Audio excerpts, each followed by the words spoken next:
أشرقت نفسي بنور من فؤادي حينما رددت يا رب العباد وانتشت روحي وصار الدمع يجري.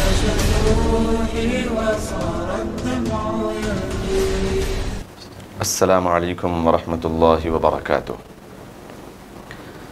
نحمده ونصلي على رسوله الكريم اما بعد فاعوذ باللہ من الشیطان الرجیم بسم اللہ الرحمن الرحیم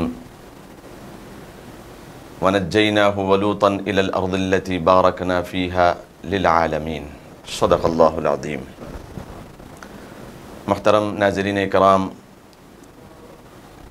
سٹی انڈیا ٹی وی کے پروگرام پیغام دین میں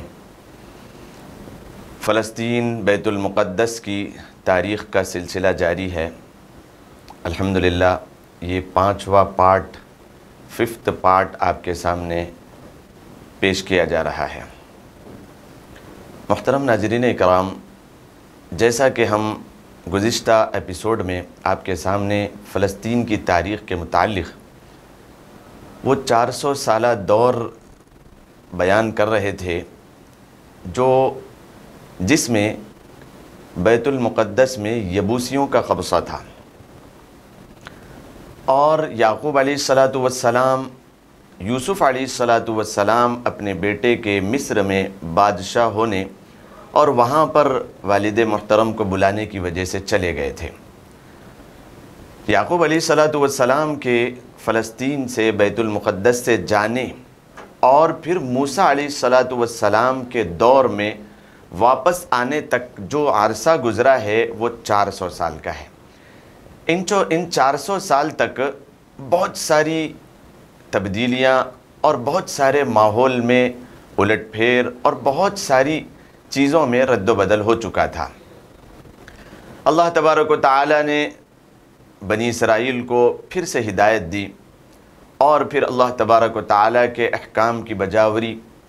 اور ان کے اندر اتفاق اور اتحاد اور پھر نیک اعمال کی توجہ نے اللہ تبارک و تعالی کی طرف سے ایک نعمت عظمیٰ کے طور پر موسیٰ علیہ السلام کو ان کی قوم میں بھیجا۔ موسیٰ علیہ السلام نے فرعون کے پنجے سے نکال کر مصری کی طرف فلسطین کی طرف انہیں لے کر آئے۔ فلسطین میں جب انہیں داخل ہونے کے لیے کہا، جس کو قرآن کریم فرماتا ہے یا قوم ادخلوا الارض المقدسة التي كتب اللہ لکم ولا ترتدوا على ادبارکم، کہ اے میری قوم اس مقدس سرزمین میں داخل ہو جاؤ، تو انہوں نے اس سے انکار کر دیا اور انہوں نے کہا کہ موسیٰ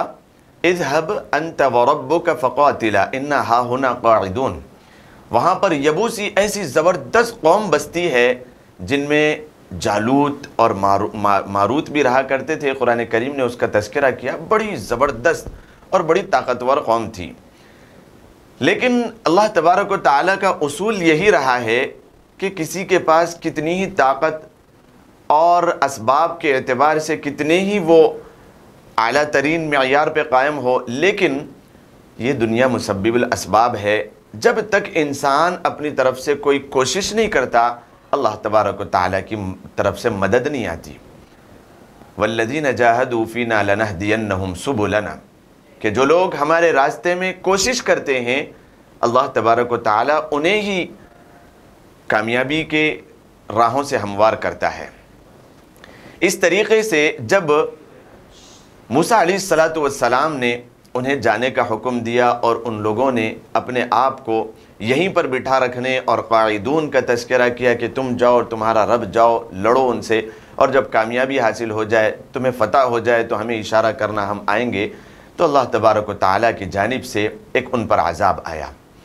اور وہ یہ تھا کہ انہیں وادی تیہ میں بھٹکا دیا گیا۔ جو وہاں پر بیٹھے ہوئے تھے اس وادی کو وادی تیہ بنا دیا گیا، اور وہ وہیں پر بھٹکتے رہے۔ ان کے اوپر یہ جو عرصہ گزرا ہے 40 سال کا عرصہ گزرا ہے۔ 40 سال تک اللہ تبارک و تعالی نے ان کے جو بچے تھے چھوٹے ان کو جوان کر دیا، اور ان کے جو جوان تھے اور بڑے بوڑھے تھے وہ سب کے سب تہس نہس ہو گئے، اسی وادی میں ختم ہو گئے۔ 40 سال کے عرصے سے پھر فلسطین میں داخل ہونے تک کا جو عرصہ گزرا ہے وہ 160 سال کا ہے۔ کل ملا کر کے 200 سال تک وہ وہیں پر رہے، فلسطین میں داخل ہونے تک، اور 40 سال یہ 160 اور 40 200 سال تک۔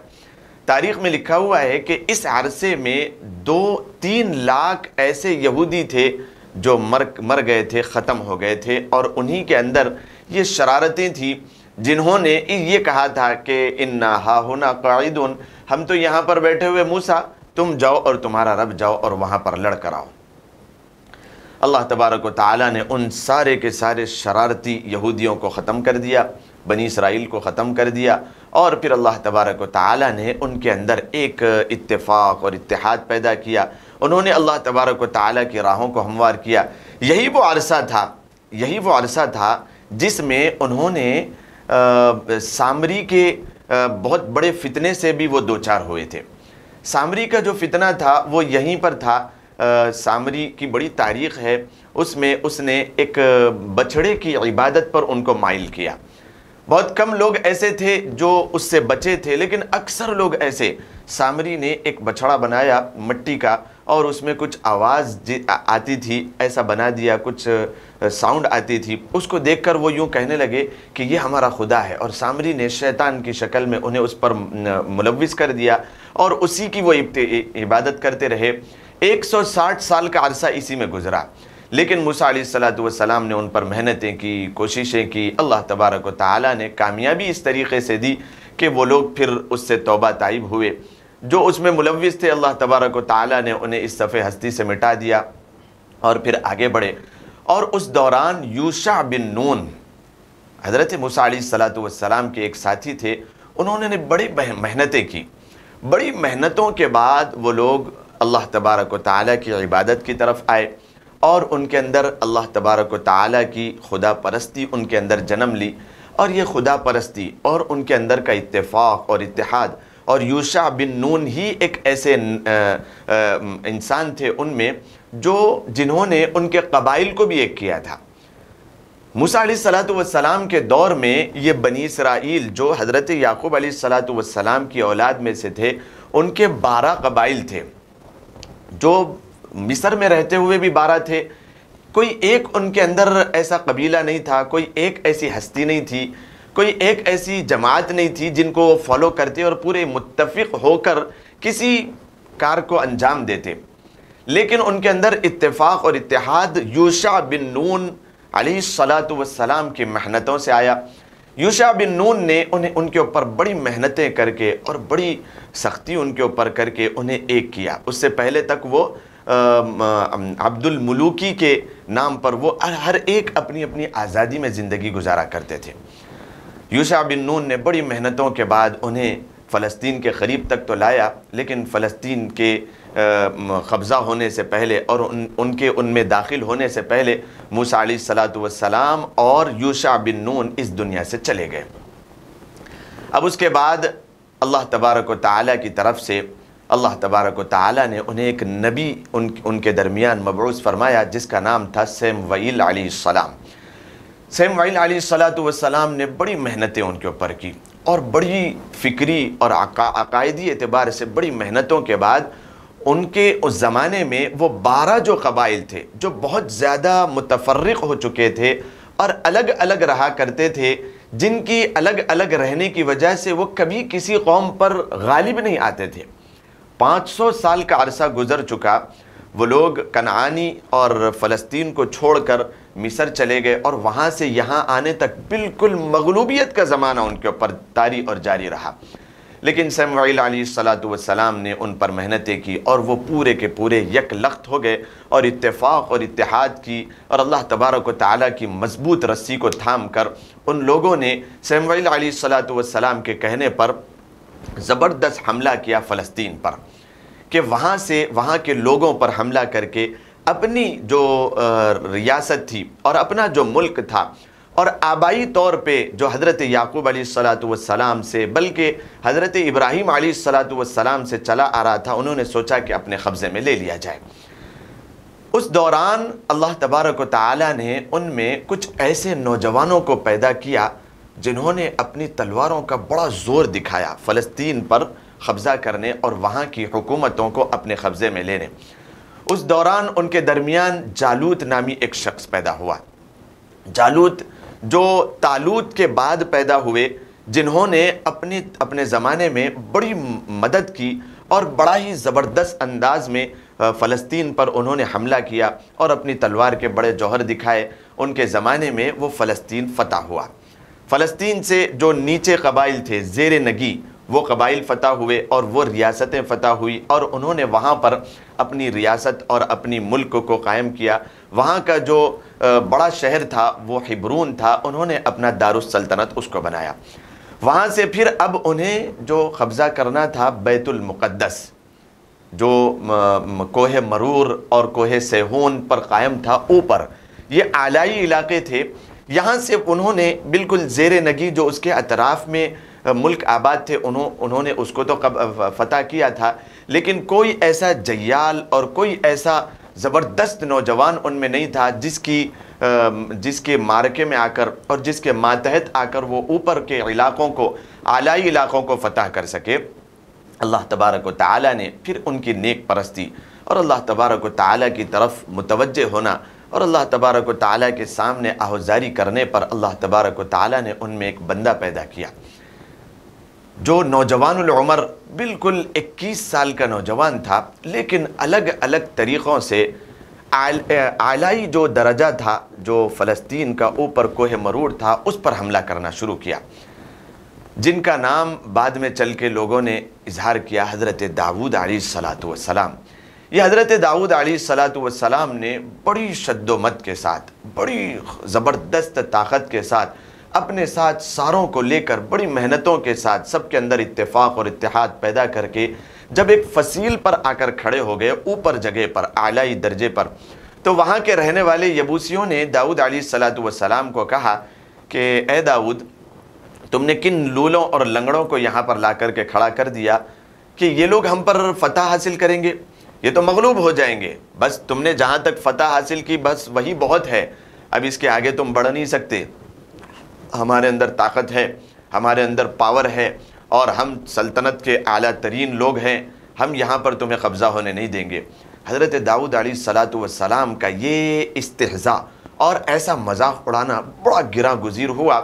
اور انہوں نے سب کو لے کر بڑا ایسا زبردست معرکہ آرائی کی اور ایسی زبردست انہوں نے جنگ لڑی کہ وہاں کے سارے یبوسیوں کو ختم کر دیا۔ کم از کم تاریخ میں لکھا ہوا ہے کہ 70,000 ایسے یبوسی تھے جو آگے بڑھ کر آ رہے تھے، ان سب کو انہوں نے تہ تیغ کر دیا اور جتنے بچے کچے کچھ لاکھ وہاں پر یبوسی بستے تھے ان کو وہاں سے نکال دیا، اور اس طریقے سے سب سے پہلے یروشلم اور فلسطین جو قبضے میں آیا، حضرت ابراہیم علیہ السلام اور حضرت یعقوب علیہ السلام کے بعد حضرت داؤد علیہ السلام کے دور میں سب سے پہلے یروشلم پر اپنی حکومت قائم کرنے والے حضرت داؤد علیہ السلام تھے۔ حضرت داؤد علیہ السلام نے یروشلم کو اپنا دارالسلطنت بنایا اور وہاں پر آپ نے بڑی محنتیں شروع کی، اور آپ کا ارادہ یہ تھا کہ مصر سے نکلنے پر موسیٰ علیہ السلام نے وہ جو آپ کے ساتھ طالوت تھا، عہد خداوندی کا ایک صندوق تھا جس کو تابوت سکینہ کہا گیا، وہ تابوت سکینہ میں حضرت یوسف علیہ السلام کے جسم اور ان کا کپڑا اور ان کی بہت ساری مقدس ترین چیزیں تھیں جو وہاں پر مصر میں بڑے بادشاہ بن کے رہا کرتے تھے، ان کی مقدس ترین چیزیں جس کو عہد خداوندی کا صندوق کہا جاتا تھا، وہ موسیٰ علیہ السلام لے کر آئے تھے کہ اللہ نے جس سرزمین پر مجھے فتح دی ہے وہاں پر ایک بہترین محل بنایا جائے اور وہاں پر رکھا جائے۔ موسیٰ علیہ السلام کا تو یہ خواب پورا نہیں ہو سکا، وہ حبرون جہاں پر آپ کی وفات ہوئی وہیں پر آپ کا انتقال ہوا اور وہیں پر آپ کی تدفین ہوئی اور مواضع شریف وہیں پر بنایا گیا، لیکن اس کے بعد جو ان کے بعد والے آئے ہیں ان میں داؤد علیہ السلام اس تابوت سکینہ کو لے کر یروشلم میں جہاں پر حکومت قائم ہوئی، آپ کا ارادہ یہ تھا کہ میں اس کو یہاں پر ایک بہترین اللہ کا گھر بناؤں گا اور اس میں اس کو رکھوں گا۔ تو آپ نے ایک جگہ پر ایک مذبح بنایا، ایک وہاں پر قبہ تھا، ایک وہاں پر کوہ مرور پر آپ نے ایک مذبح بنایا، اس کی حقیقت کیا ہے؟ ایک وہاں پر آپ نے گھر بنایا بیت ایل کے نام سے، لوگ بڑی اس کی طرف توجہ دیتے ہیں، اس کی کیا اہمیت ہے؟ یہ بیت ایل کیا تھا؟ ایل یہ عبرانی زبان کا لفظ ہے، بیت تو فارسی زبان کا لفظ ہے، بیت ایل یعنی اللہ کا گھر۔ اللہ کا گھر وہاں پر کیوں بنایا؟ وہ بیت کوہ مرور پر، تو اس کی ایک تاریخ ہے۔ حضرت داؤد علیہ السلام ایک مرتبہ وہاں پر آرام فرما رہے تھے، تو آرام کے دوران اللہ تبارک و تعالیٰ کی رؤیت وہاں پر آپ کو ہوئی، یعنی دیدار ہوا۔ تو جہاں پر اللہ تبارک و تعالیٰ کا دیدار ہوا، انہوں نے سوچا کہ رہتی دنیا تک ایک گھر میں یہاں پر قائم کر دوں، تو وہاں پر آپ نے ایک گھر بنایا جس کا نام اللہ کا گھر دیا بیت ایل، بس اس کی حقیقت اتنی ہے۔ وہاں پر آپ نے اس تابوت سکینہ کو رکھا اور سوچا کہ یہ تو عارضی طور پہ میں نے بنا دیا ہے، لیکن میں یہ چاہتا ہوں، حضرت داؤد علیہ السلام نے کہا کہ میں یہ چاہتا ہوں کہ یہاں پر ایک عالی شان گھر بنایا جائے، مستقل طور پہ اللہ کا گھر بنایا جائے، اور اس میں ایک ایسا زبردست کمرہ بنایا جائے جو اس دور کی تعمیر کی تکمیل ہو، اور اس میں اس کو رکھا کروں۔ لیکن بائبل میں اس بات کو تذکرہ کیا کہ اسرائیلی روایات کے مطابق اللہ تبارک و تعالیٰ نے حضرت داؤد علیہ السلام کو حکم یہ دیا، یہ اسرائیلی روایات میں ہے، حکم یہ دیا کہ داؤد، یہ کام جو تم سر انجام دینے والے ہو یہ تمہاری مقدر میں نہیں ہے، یہ تمہارے بیٹے یعنی سلیمان علیہ السلام اس کو تعمیر کریں گے۔ انشاءاللہ اس کی تعمیر کا کیا کارنامہ انجام تھا، وقفے کے بعد آپ کے سامنے رکھا جائے گا۔ السلام علیکم ورحمۃ اللہ وبرکاتہ۔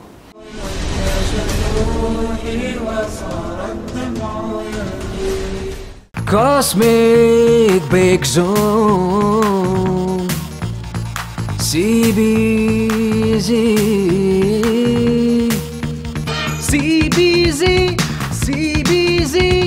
number one ہے CBZ۔ کاسمک بیک زون جو شہر محبوب نگر کی مشہور و معروف بیکری ہے، جو ذائقے کے لیے ہی نہیں بلکہ بچوں کو سرور پہنچانے والے ماحول کے ساتھ بڑوں کے ذائقے کا بھی خاص خیال رکھتی ہے۔ ہماری خصوصیت یہ ہے کہ زبان پر رکھتے ہی گھل جانے والے کیک، کارٹون نما کیک، اسپیشل کیک، ایگ لیس کیک یہاں پر دستیاب ہیں۔ اتنا ہی نہیں بلکہ ذائقہ سے بھرپور پیزا، برگر اور کئی اقسام کے آئس کریم اور خاص بسکٹ اور کئی ہمہ اقسام کی بیکری آئٹم اور شیر مال میٹھے کی روٹی، اصلی گھی اور میوہ جات سے بھرپور ڈرائی فروٹ کے روٹ واجبی دام پر یہاں دستیاب ہے۔ آپ اپنے گھروں کی شادیوں اور دیگر تقریبات کے لیے بھی سویگی کے ذریعے اپنا آرڈر بک کروا سکتے ہیں۔ پھر دیر کیوں، تشریف لائیے۔ کاسمک بیک زون جو ریاست تلنگانہ کی جانب سے نمبر 1 بیکری ایوارڈ کا خطاب لے چکا ہے۔ ہمارا پتہ ہے کاسمک بیک زون نزد HDFC bank government hospital road Mahbub Nagar. ایک بار کھانے جو آئے یہاں، بار بار آنے کو چاہے یہاں۔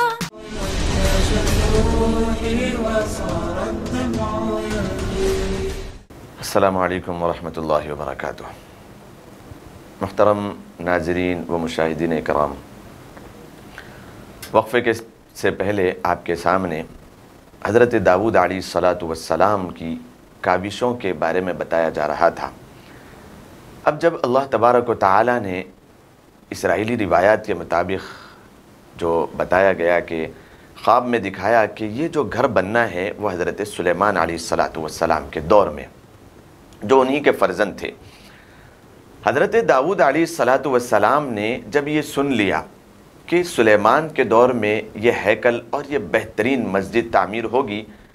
تو حضرت داؤد علیہ السلام نے تیاری شروع کر دی کہ میرا بیٹا جب آئے گا اسے آسانی ہو۔ تو یہ تیاری بہت پہلے سے اس طریقے سے چلی آ رہی تھی کہ حضرت داؤد علیہ السلام کے اس وقت کے نبی اور بادشاہ کے بننے سے پہلے 2 لوگ یہاں پر گزر چکے تھے، طالوت اور جالوت، جنہوں نے بھی بڑی کوششیں کی تھی فلسطین کو آباد کرنے اور وہاں پر ایک اپنی حکومت کے قائم کرنے کے لیے، کیونکہ وہ پہلے ہی سے مقدس چلا آ رہا تھا۔ ان لوگوں نے بڑی محنتیں کی، جس کے باوجود فلسطین فتح نہیں ہوا تھا۔ فتح ہونے سے پہلے وہاں پر جو یبوسی بسا کرتے تھے وہ بڑے سخت لوگ تھے، بڑے سخت لوگ تھے.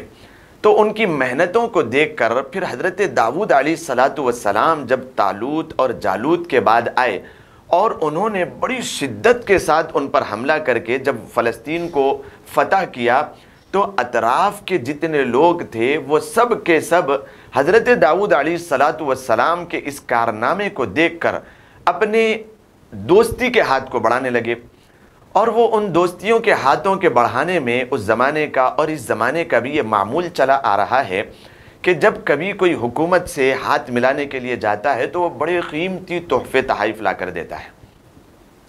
اس طریقے سے اطراف و اکناف کے اردن اور یروشلم کے اطراف میں جتنے ملک بسا کرتے ہیں، ان لوگوں نے جب دوستی کے ہاتھ بٹائے تو اپنے بہت سارے خزانے حضرت داؤد علیہ الصلاۃ والسلام کے پاس لا کر کے جمع کر دیے. حضرت داؤد علیہ الصلاۃ والسلام نے کہا کہ نہیں، ہم دوستی نہیں کریں گے، ہم وہاں پر قبضہ کریں گے، اور یہ اللہ تبارک و تعالیٰ کی زمین جو ہمارے آباء و اجداد حضرت یعقوب علیہ الصلاۃ والسلام سے چلے آ رہے ہیں تو ہم انہیں فتح کریں گے. تو وہاں کے لوگوں نے کسی حال اپنے سارے خزانے خالی کر کے حضرت داؤد علیہ الصلاۃ والسلام کے خزانوں کو بھر دیا. حضرت داؤد علیہ الصلاۃ والسلام کے دور میں بنی اسرائیل بڑے موحد ہو گئے تھے. جب انہوں نے فتح کیا تو ہمیشہ یہ تاریخ چلی آ رہی ہے اور آگے بھی ہمیں پتہ چلے گا کہ جب کبھی اس دنیا کے رہنے بسنے والے انسانوں نے اللہ تبارک و تعالیٰ کی پرستش کی اور اللہ تبارک و تعالیٰ کی وحدانیت کا اقرار کیا اور اللہ تبارک و تعالیٰ کی طرف یکسوئی کے ساتھ متوجہ ہوئے، اللہ کی ایسی مدد آئی کہ دنیاوی اعتبار سے بھی ان کے خزانے بھر گئے، بیت المال بھر گئے، اور اخروی اعتبار سے بھی اللہ تبارک و تعالیٰ نے انہیں کامیابی عطا فرما دی، اور زمینی اعتبار سے بھی حکومت قائم ہوئی. قرآن کریم اس کو بیان کرتا ہے، ان اللہ لا یغیر ما بقوم حتی یغیروا ما بانفسہم.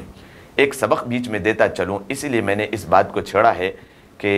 ان اللہ لا یغیر ما بقوم حتی یغیروا ما بانفسہم، کہ جب تک بنی اسرائیل میں تھوڑی سی بھی بے راہ روی اور ان کے درمیان اختلاف اور افتراق اور بے اتحادی ان کے اندر آئی تو اللہ تبارک و تعالیٰ نے انہیں ذلیل و خوار کر دیا. اور آج تک بھی، حالانکہ یہ وہ بنی اسرائیل اور یہودی نہیں ہیں، یہ تو بعد میں چل کے ان کے پاس کوئی اللہ کی ایسی کتاب اب موجود نہیں ہے، تحریف شدہ، بالکل بدل چکی یہ کتاب. اس کے بعد کس نے لکھی ہے یہ کتاب میں آپ کو انشاءاللہ تاریخ کے آئندہ ایپیسوڈز میں اور پارٹس میں بتاؤں گا کہ اب ان کے پاس جو کتاب ہے جس کو وہ فالو کرتے ہیں وہ کون سی کتاب ہے، وہ کب بخت نصر کے حملے کے وقت وہ سارا کا سارا تہس نہس ہو چکا تھا. لیکن تاریخ میں اس بات کی گواہی ہے، قرآن کریم اسی کو بیان کرتا ہے. حضرت عمر فاروق رضی اللہ تعالیٰ عنہ نے ارشاد فرمایا تھا کہ پورا کلام مجید اترنے کے بجائے صرف ایک سورت اللہ تبارک و تعالیٰ اتار دیتا تو وہ ساری انسانیت کی کامیابی کے لیے کافی ہو جاتی تھی. وہ کون سی سورت تھی؟ سورہ عصر، والعصر ان الانسان لفی خسر الا الذین آمنوا وعملوا الصالحات وتواصوا بالحق وتواصوا بالصبر. یہ سبق میں دیتے ہوئے آگے بڑھوں کہ تاریخ تو سنانا ہے، لیکن تاریخ میں یہ اونچ نیچ،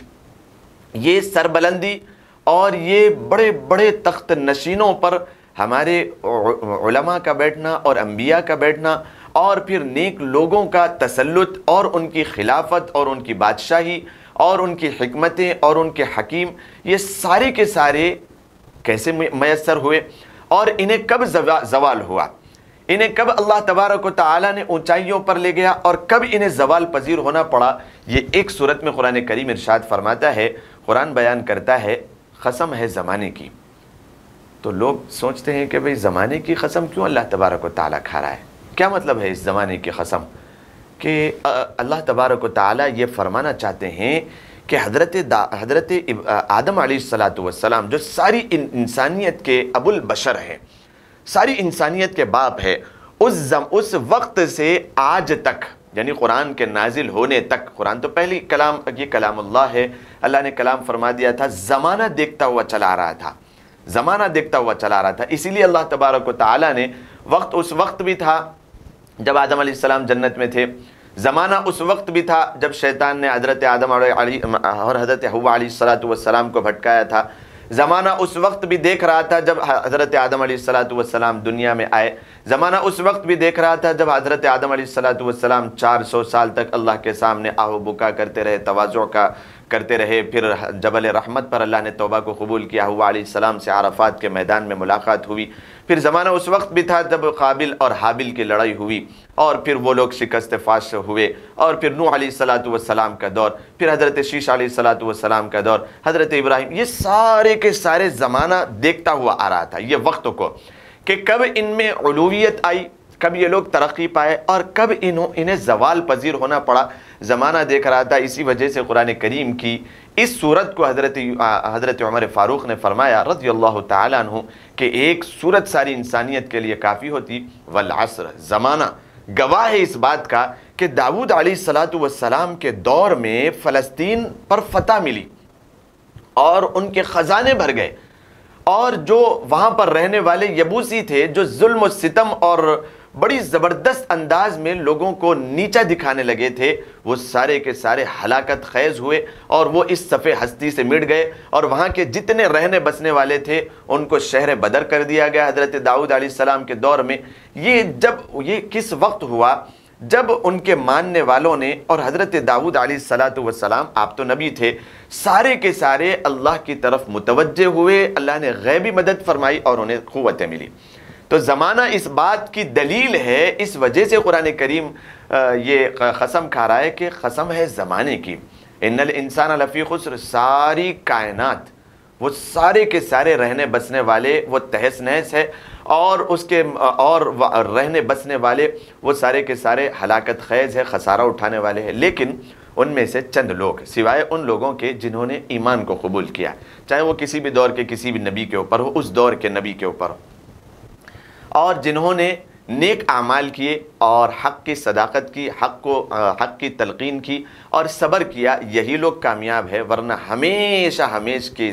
ساری کائنات وہ خسارہ اٹھانے والوں میں ہے۔ اللہ تبارک و تعالیٰ نے جنت بنائی ہے اور دوزخ بنائی ہے، خسارہ اٹھانے والے جہنم میں جانے والے یہ خسارہ اٹھانے والے ہیں، اور جنہوں نے نیک اعمال کیے اور اللہ کی توفیق سے اللہ تبارک و تعالیٰ کی طرف چلتے رہے، اللہ کی رسی کو مضبوطی کے ساتھ تھاما، وہ لوگ جنتی ہیں۔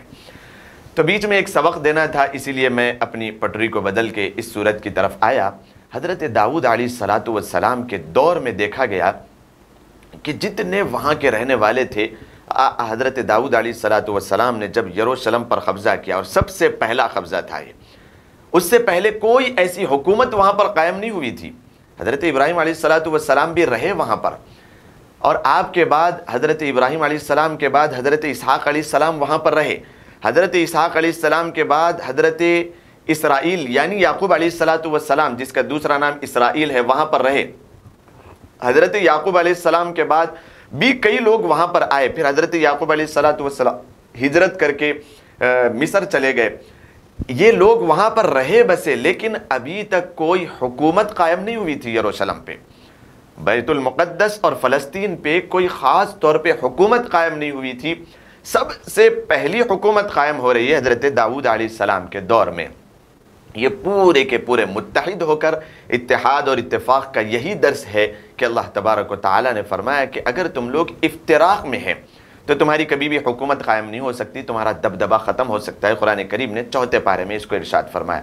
لیکن انسانیت میں اگر اتفاق پیدا ہو جائے، اتحاد پیدا ہو جائے، تو سب سے پہلی چیز یہ ہوگی کہ ان کی حکومتیں قائم ہوگی، اور دوسری چیز یہ ہوگی کہ رعب اور دبدبہ اللہ تبارک و تعالیٰ ان لوگوں کا جو متفق اور متحد ہے ایسا پیدا کر دے گا کہ سامنے والا کبھی بھی ان کی طرف آنکھ اٹھا کر دیکھنے سے ڈرے گا۔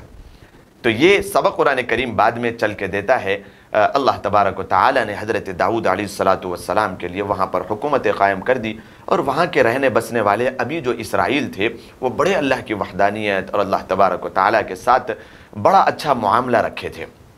جس کی وجہ سے اطراف و اکناف کے جتنے شہر تھے، جتنے ملک تھے، وہاں کے بادشاہوں نے سارے کے سارے حضرت داؤد علیہ السلام سے ہاتھ بڑھانے کے لیے آپ نے ہاتھ بڑھائے، اور آپ کے خزانوں کو آپ نے مکمل کر دیا، اور خوب بیت المال بھر گیا۔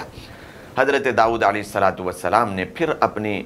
جنگوں کا آغاز شروع کیا، اور اطراف و اکناف کے جتنے ملک تھے سب کو آپ نے فتح کر لیا۔ خلاصہ یہ کہ حضرت داؤد علیہ السلام کی جو سلطنت اور جو حکومت پھیلی ہے یہاں سے بحیرہ روم تک، اور یہاں سے پھر اردن اور اس سے آگے تک اللہ تبارک و تعالیٰ نے انہیں حکومت دی۔ یروشلم پر آپ کی حکومت تھی۔ اللہ تبارک و تعالیٰ نے اس حکومت کے نتیجے میں وہاں کے لوگ بھی بڑے فراوان ہو گئے اور بڑی اچھے سے انداز میں رہنے لگے، اور خوب خزانے جمع ہو گئے۔ کتنا خزانہ جمع ہوا تھا اس کو تاریخ میں لکھا ہوا ہے کہ 1,30,00,000 پاؤنڈ سونا آپ نے وراثت میں چھوڑا تھا، اور 12,335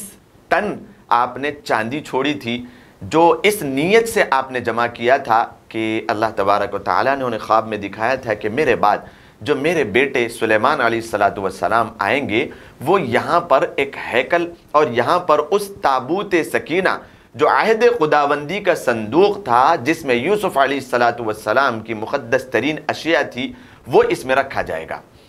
تو حضرت داؤد علیہ السلام کا پھر انتقال ہوا، وصال ہوا۔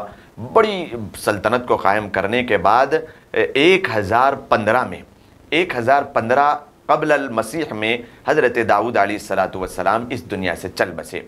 پھر حضرت سلیمان علیہ السلام آپ کے جانشین بنے، اور حضرت سلیمان علیہ السلام جب جانشین بنے، اللہ تبارک و تعالیٰ نے انہیں نبوت بھی عطا کی، پھر اللہ تبارک و تعالیٰ نے انہیں بادشاہی بھی عطا کی، اللہ تبارک و تعالیٰ نے انہیں حکومت بھی عطا کی اور حکمت بھی عطا کی، اور ایسی زبردست بادشاہی عطا کی۔ ایک واقعہ سنا کے اس بات کو ختم کروں،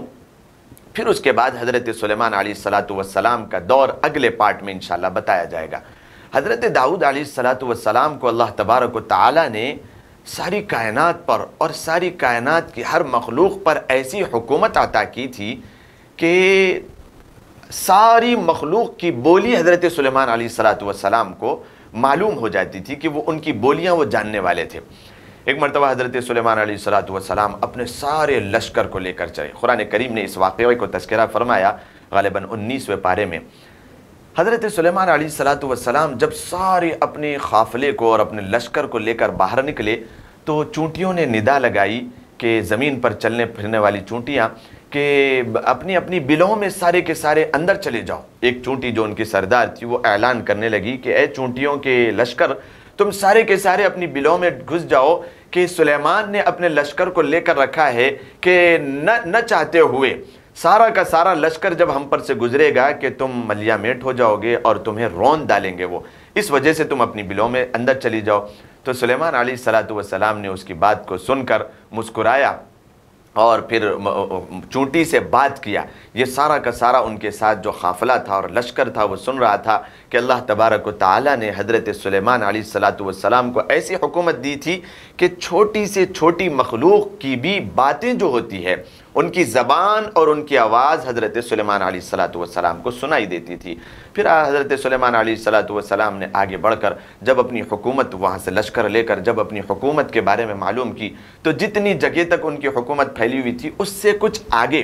آپ کو معلوم ہوا کہ کچھ مشرک لوگ بسا کرتے ہیں جس کی ملکہ تھی، جس کا نام سبا تھا، ملکہ سبا۔ قرآن کریم نے اس کے نام سے ایک سورت کو نازل کیا، سورۃ الصبا۔ اس میں اس واقعے کو تفصیل کے ساتھ بیان کیا گیا۔ حضرت سلیمان علیہ السلام اپنی حکومت میں لوگوں کے درمیان جو ہے نا امانت داری کے ساتھ اپنی حکومت کرتے اور بادشاہی کرتے تھے۔ اس دور میں ایک پرندہ تھا، وہ اللہ تبارک و تعالیٰ کے حکم سے حضرت سلیمان علیہ السلام کی سلطنت کو چھوڑ کر بازو کی سلطنت میں گیا۔ حضرت سلیمان علیہ السلام روزانہ پرندوں کی اور چرندوں کی اور انسانوں کی سب کی حاضری لیا کرتے تھے۔ اس وقت وہ پرندہ وہاں پر موجود نہیں تھا۔ حضرت سلیمان علیہ السلام نے کہ یہ کہاں پر چلا گیا ہے، یہ کہاں پر گیا ہے؟ تو پھر وہ جب آئے گا، اگر وہ صحیح جگہ پر گیا ہے تو اس کو بخش دیا جائے گا، اور اگر وہ کسی غلط جگہ پر چلا گیا ہے تو پھر آنے کے بعد اس کو سزا دوں گا میں۔ قرآن کریم نے اس واقعے کو بڑی تفصیل کے ساتھ ذکر کیا۔ انشاءاللہ اس واقعے سے اگلے پارٹ کا آغاز کیا جائے گا۔ پھر حضرت سلیمان علیہ السلام نے اس بیت المقدس یعنی وہاں پر ہیکل کو کیسے تعمیر کیا، اور وہ کیا اس زمانے کی فن تعمیر کا کیسا شاہکار تھا، اور کیا کیا اس کے اندر سلیمان علیہ السلام نے لگائے تھے، اور کیسا زبردست اس کی تراش دنی کی تھی، اور کیسا اس کو اپنے فن تعمیر تعمیر کا مرکز بنایا اور تکمیل بنائی تھی، پھر وہاں پر حضرت سلیمان علیہ السلام کا کیسے انتقال ہوا اور پھر اس دور میں اور کیا کیا چیزیں انجام پائی، انشاءاللہ اس کو اگلے پارٹ میں بیان کیا جائے گا۔ السلام علیکم ورحمۃ اللہ وبرکاتہ۔ أشرقت نفسي بنور من فؤادي حينما رددت يا رب العباد، وانتشت روحي وصار الدمع